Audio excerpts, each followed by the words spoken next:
Casino Barrière de Montreux. Votre émission avec le Casino Barrière de Montreux. Philippe Morax. Bon, paraît qu'il est marrant, alors fais-nous marrer. À cette heure-ci, c'est quand même pas toujours évident. Ça pique un peu, c'est tôt, hein? Comment ça va? C'est pas facile comme question. Rassurez-vous, on va se marier un peu après. Alors de si tôt le matin, c'est trop chouette. Bon, alors tu as gagné 50 francs. C'est pour champagne. Ouais. On est là pour découvrir les choses. T'as tout dit. Contente d'être en Suisse, c'est un pays que j'affectionne particulièrement. Vous êtes suisse? Ouais. Et j'ai souvent des idées mauvaises. On n'attendra pas ton scoop ce matin. Ça s'appelle le coup de marteau. Incroyable. C'est moi qui pose les questions. L'invité du matin. L'agriculture suisse progresse vers des pratiques plus respectueuses de l'environnement grâce à des incitations introduites en 2023. Selon un récent rapport, 19% des terres agricoles ont abandonné les herbicides, tandis que plus de 100 000 hectares ont désormais cultivé sont cultivés sans fongicides ni insecticides. Ces efforts s'inscrivent dans un plan visant à réduire de moitié l'utilisation des produits phytosanitaires d'ici 2027. Malgré ces avancées, les conditions climatiques et la suppression de substances actives compliquent la protection des cultures. La Suisse mise donc sur ces vastes prairies, va y arriver, pour renforcer sa sécurité alimentaire avec une production majoritairement basée sur le fourrage. Par ailleurs, l'agriculture biologique continue de croître, tout comme le nombre d'exploitations dirigées par des femmes. Ces évolutions témoignent d'une volonté de transformation durable, bien que les défis subsistent. Pour en parler, beaucoup mieux que moi, je reçois Martin Pidou, directeur de Prométer. Bonjour. Bonjour. Merci d'être avec nous ce matin. Avec plaisir. Merci d'être là pour nous parler de cette véritable, c'est le moins qu'on puisse dire, transition durable de l'agriculture suisse. Gros chantier. Oui, c'est un chantier mais qui a été mis en place il y a déjà une vingtaine d'années avec la transition écologique, mais qui prend un certain temps à se mettre en place dans l'agriculture. On travaille avec la nature, avec les saisons, donc les choses prennent un petit peu de temps. Et puis maintenant, on récolte progressivement les fruits des mesures qui ont été mises en place avec les chiffres que vous évoquiez tout à l'heure. Ouais, alors les chiffres sont justes déjà. Ce que je l'ai dit, c'est pas je suis juste, vous confirmez. La réduction des produits phytosanitaires, l'augmentation du nombre d'exploitations en agriculture bio, le nombre d'exploitations qui sont conduites par des femmes, c'est des chiffres qui sont justes. Il y a des chiffres qui sont un peu moins réjouissants. Le nombre d'exploitations totales est en train de diminuer, et puis ça, c'est quand même inquiétant. Ouais. Rappelez que c'est un secteur effectivement qui souffre. Aujourd'hui, c'est extrêmement compliqué. C'est ce qui est un peu paradoxal. Le rapport de l'Office fédéral de l'agriculture met en lumière des constats réjouissants. Par contre, on a une agriculture qui souffre, des revenus qui restent faibles, qui restent bas. Et puis, les agriculteurs sont confrontés à la difficulté de réduire les produits phytosanitaires, mais de maintenir la production, et c'est pas facile, ça se fait pas tout seul, particulièrement une année pluvieuse comme celle-ci où c'était extrêmement compliqué. Pour donner un exemple, on a eu des rendements dans les céréales qui étaient environ 30% inférieurs au rendement moyen. D'accord. Qu'est-ce qui est alors mis en place pour finalement soutenir ce secteur qui, vous l'avez dit, c'est compliqué aujourd'hui, avec Prométer notamment? Qu'est-ce qui est mis en place? Qu'est-ce que vous faites pour pouvoir les soutenir, les aider? Bon, alors il y a tout l'accompagnement technique. Maintenant, on maîtrise des nouveaux types de production qui permettent justement de réduire les herbicides, de réduire les produits phytosanitaires. Mais c'est toujours important de maintenir des alternatives et de pouvoir, en cas de nécessité, quand même utiliser des produits de traitement. Et puis nous, on souhaite maintenant vraiment que s'il n'y a pas d'alternative, il faut absolument éviter l'interdiction, parce qu'il y a certaines productions qui pourraient disparaître en Suisse. Ça pourrait être vraiment problématique par rapport à ça. Donc un soutien technique d'une part, et puis après il y a un soutien plutôt administratif ou en termes de gestion d'exploitation qui est également à disposition chez Prométer pour aider l'agriculteur à conduire son exploitation dans cet environnement un peu incertain. Ouais, parce qu'en plus, effectivement, en plus de toute cette charge de travail qui est importante, il y a tout l'aspect administratif, vous l'avez dit, qui n'est pas forcément toujours facile à gérer, en plus de tout ce qui est fait. C'est oui, ça. Vous avez raison. Je crois que c'est pas propre à l'agriculture, mais c'est aussi un problème dans l'agriculture. L'administration, ça devient de plus en plus compliqué parce que les exigences augmentent, et puis en plus le travail de base, il y a tout le travail administratif au bureau à côté qui est parfois compliqué à gérer. tout cas, merci d'être avec nous ce matin. Vous avez choisi un titre qu'on va écouter et regarder dans un instant, Monsieur Pidou. Vous avez choisi ce titre de Juliette Armanet, j'y arrive, c'est l'Indien. Pourquoi ce titre? Y a-t-il une raison particulière? Alors, j'adore Juliette Armanet. J'ai eu la chance de l'entendre au Montreux Jazz il y a déjà 8 ans en arrière. Ouais. Un tout petit comité, c'était encore pas très connu. Et puis, j'ai toujours plaisir à entendre et puis à découvrir maintenant le magnifique succès qu'elle rencontre. Très bon choix. Bon, on va l'écouter et la regarder puisqu'on est en télévision et à la radio. On se retrouve dans un instant juste après la pause. Et on vous retrouve également pour revenir sur ce sujet qui nous intéresse ce matin. Philippe Morax. Bon, paraît qu'il est marrant, alors fais-nous marrer. Et à cette heure-ci, c'est quand même pas toujours évident. Ça pique un peu, c'est tôt, hein? Comment ça va? C'est pas facile comme question. Rassurez-vous, on va se marrer un peu après. Alors de si tôt le matin, c'est trop chouette. Bon, alors tu as gagné 50 francs. Ouais. On est là pour découvrir les choses. T'as tout dit. Contente d'être en Suisse, c'est un pays que j'affectionne particulièrement. Vous êtes suisse? Ouais. Et j'ai souvent des idées mauvaises. On n'attendra pas ton scoop ce matin. Ça s'appelle le coup de marteau. Incroyable. C'est moi qui pose les questions.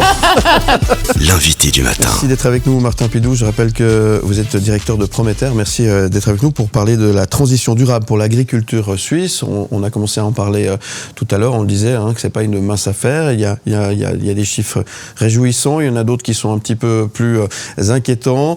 Ce qui est important aujourd'hui, c'est dire que la réduction des pesticides, il y a un vrai progrès qui est fait dans ce sens-là. Il y a vraiment de grandes choses qui ont été faites, mais c'est un projet de longue haleine. Ça fait un moment que vous travaillez dessus. Oui, c'est un projet de longue haleine. Et puis, il y a un message qui est important, c'est que l'agriculture seule, elle peut faire une partie du chemin, mais on a besoin de tous les acteurs de la chaîne, du système alimentaire jusqu'aux consommateurs, parce qu'au définitif, ça a un coût de mettre ces mesures en place. Et puis, il faut que ce coût soit aussi assumé par les autres acteurs de la chaîne, et puis en définitive par les consommatrices et les consommateurs, parce qu'on ne peut pas produire de manière plus écologique à moindre coût, c'est pas possible. Et puis ça implique un certain nombre de choix et de choses à mettre en place tout au long de la chaîne alimentaire. Donc c'est un vrai progrès durable qui s'inscrit dans la durabilité, on l'a bien dit, mais est-ce que c'est aussi pour répondre à cette pression écologique d'aujourd'hui, ou au contraire c'est un vrai projet comme on l'a dit, de longue haleine certes, mais qui s'inscrit finalement dans le bon sens, quoi? Non, mais c'est un projet, c'est vraiment un projet de société. Il y a eu plusieurs initiatives, même populaires, qui ont été certes perdu, mais qui indique que la société attend que l'agriculture fasse des efforts dans le domaine des pesticides, des produits phytosanitaires, comme on dit. Et puis, ça veut dire qu'on doit répondre à cette attente-là, mais il faut le faire au rythme qui est possible. Et puis ensuite, il s'agit aussi que les consommateurs et les consommatrices jouent le jeu, parce que si l'agriculture produit de manière plus durable, mais qu'ensuite les gens se tournent vers des produits importés ou vont faire leur commission de l'autre côté de la frontière, c'est un peu problématique pour l'agriculteur qui a fait des efforts sur son exploitation. Ouais, tout à fait. Alors, c'est lié au prix, évidemment. Ça, c'est effectivement un long débat. Le consommateur qui est de plus en plus nombreux aussi aujourd'hui, là aussi, il y a une pression par rapport à ça, parce que finalement, mettre en place ce genre de mesures peut finalement aussi ralentir la production et après il peut y avoir un risque de ne pas pouvoir répondre à la demande. Oui, c'est l'exercice de funambule auquel on doit répondre au quotidien, c'est-à-dire maintenir la production tout en réduisant l'impact écologique. Et puis c'est dans ce sens qu'on travaille, mais ça se fait pas tout seul, c'est pas évident. Et puis il faut laisser à l'agriculture le temps de mettre en place les choses. Au risque de me répéter, on travaille avec la nature, avec les saisons. On peut pas décider un changement et puis l'appliquer à la seconde, quoi. Et aujourd'hui, comment peut-elle évoluer cette agriculture? Est-ce qu'il faut importer davantage? Quelles sont les choses qui s'ouvrent? Ouais, c'est une très bonne question. On est en train de réfléchir à mettre en place la politique agricole à partir de 2030. Ouais. 2030, c'est demain, parce que ça fait dans 5 ans environ.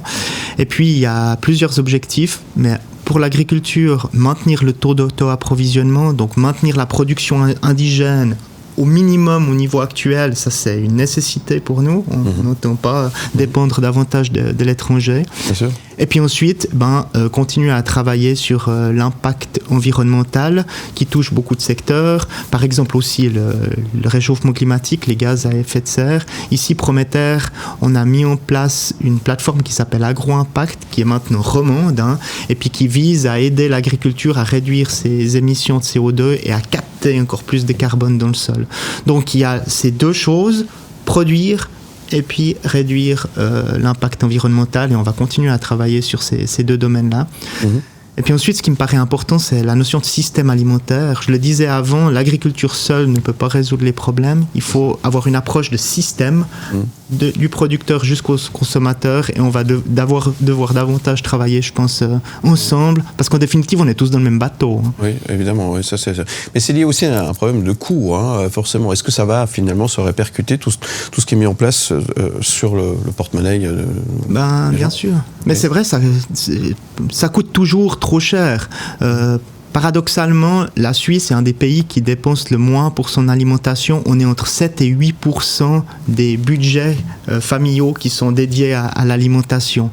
Alors, est-ce que c'est trop ou est-ce que c'est pas assez? C'est pas à moi de juger, mais j'ai le sentiment que face aux défis, on peut légitimement demander à la population d'être consciente qu'il y a un effort à faire. Si on veut s'alimenter de manière durable, ça aura aussi un coût. Mais je le dis, c'est un choix de société et puis qu'on doit prendre ensemble, en fait. Et le climat dans tout ça, parce qu'on parle beaucoup de dérèglement ou changement climatique. Je ne sais pas ce que vous préférez comme définition, mais aujourd'hui, ça change aussi. Ça met quelques paramètres qui compliquent aussi finalement ce qui a été mis en place, vous l'aviez dit, depuis une vingtaine d'années. Ouais.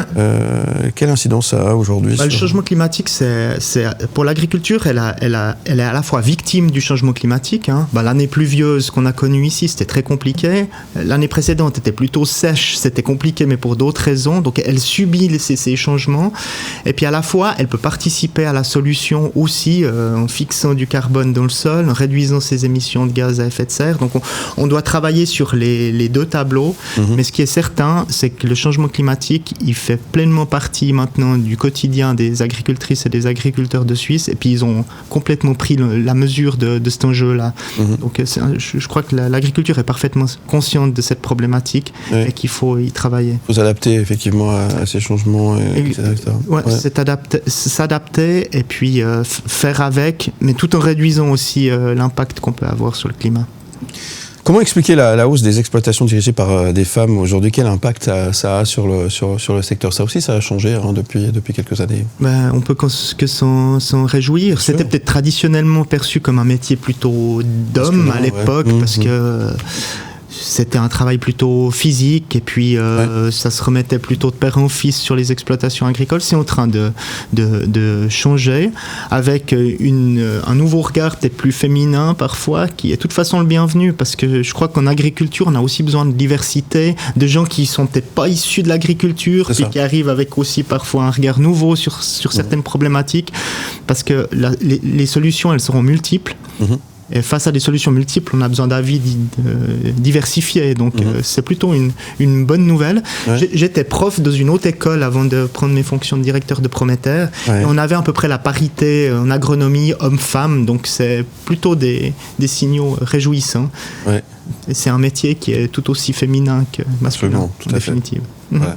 Donc ça rend finalement cette profession aussi, ça amène une sorte de modernité aussi, et ça démocratise un peu cette activité, non ?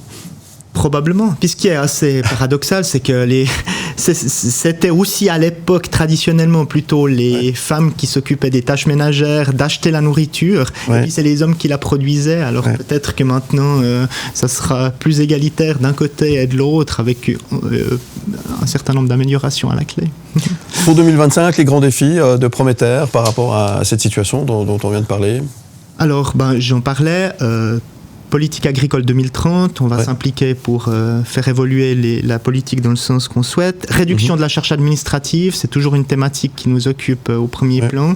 Et puis ensuite, j'ai envie de dire, il y a toujours des questions de budget agricole qu'on souhaite maintenir au niveau actuel. Et pour terminer, produits phytosanitaires, ne pas réduire les produits s'il n'existe pas d'alternative. On doit avoir des alternatives avant de pouvoir procéder à des... Donc réduire de moitié pour 2027, vous pensez que c'est... Les produits phytosanitaires. Alors, il faut faire attention entre réduire les risques et réduire le nombre de produits. Réduire les risques, c'est possible. Tout à fait. Ça, on y arrivera. On y arrivera, mais ensuite, il faut maintenir les matières actives dont on a besoin. Il y a deux choses qui sont différentes. Mais réduire les risques, on est sur la bonne voie. On est sur la bonne voie. Donc, c'est plutôt réjouissant. Vous êtes plutôt optimiste aujourd'hui. Mais je pense que l'agriculture, on va tous manger, je l'espère, encore 3 fois par jour pendant longtemps. Donc j'espère aussi. En fait, un secteur qui a quand même de beaux jours devant lui. Bien. Bon, en tout cas, merci d'être venu ce matin éclairer notre lanterne sur ce sujet, Martin Pidou. Je rappelle que vous êtes directeur de Prométer. Qu'est-ce qu'on peut vous souhaiter aujourd'hui, monsieur le directeur ? Peut-être une année 2025 qui soit un petit peu plus ensoleillée que 2024. Ouais. Ça a été un problème cette année, hein. Pas que pour les vignerons qui se sont beaucoup plaints. C'est un problème mais général pour l'agriculture. Oui, surtout pour la production végétale. Et puis comme le coton de veau, on est le principal coton suisse en termes de production végétale, c'était problématique. La pression des maladies était très forte, les rendements étaient mauvais, donc c'était un problème. Très bien, on espère que finalement cette année 2025 sera effectivement mieux. Merci beaucoup en tous les cas d'être venu ce matin. On vous retrouve en podcast et en image sur le site mlemedia.ch. À bientôt. Merci beaucoup. Où tu veux, comme